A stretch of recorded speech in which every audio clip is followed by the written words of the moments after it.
Friend, তো দেখতে পাচ্ছি স্টেশনে চলে এসেছি, কারণ আজকে আমাদের শো আছে, মডেলিংয়ের শো আছে।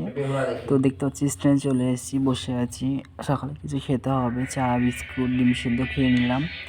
তো আমি আছি, কাজল আছে, আরও সবাই আছে। তো দেখতে পাচ্ছি স্টেশনে বসে আছি, ট্রেন ধরবো বলে। তো ট্রেন আসবে। তো দেখতে পাচ্ছি গাইস, ট্রেনে উঠে গেছি, ট্রেনে বসে আছি আমি, কাজল আছে পাশে, কাজল আছে বোলাকে ব্যস্ত আছে, ভিডিও করছে। তো দেখতে পাচ্ছি গাইস, আজকে কত টেনশনের মধ্যে আছি, চিন্তাতে আছি, কি হবে জানি না। তো দেখতে পাচ্ছি নামার টাইম হয়েছে, দাঁড়িয়ে আছি, নামবো আমি ট্রেন থেকে।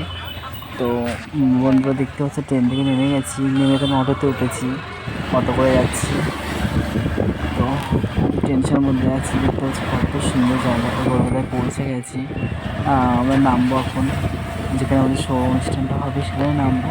দেখতে পাচ্ছি কত সুন্দর জায়গাটা, ভালো লাগছে বন্ধুরা, বলো কত সুন্দর লাগছে। তো আমার ভিডিও কেমন লাগছে অবশ্যই কমেন্ট করে বন্ধুরা তোমরা বলো কিন্তু, ঠিক আছে। তো হ্যাঁ বন্ধুরা, চলে এসেছি, দেখতে পাচ্ছ নেমে গেছি, কারণ যেখানে আমাদের অনুষ্ঠান, যেখানে আমাদের শো হবে সেখানে চলে এসেছি। তো ভিডিও করে নিলাম সবাইকে দেখানোর, তোমাদের দেখানোর জন্য। তো আমাদের এই হোটেলের ভিতরে, মানে এখানে আমাদের শোটা হবে। তো দেখতেছি লিফটে উঠে গেছি, লিফটের মধ্যে আছি। তো আমি অনেক ভিডিও দেখানোর চেষ্টা করব।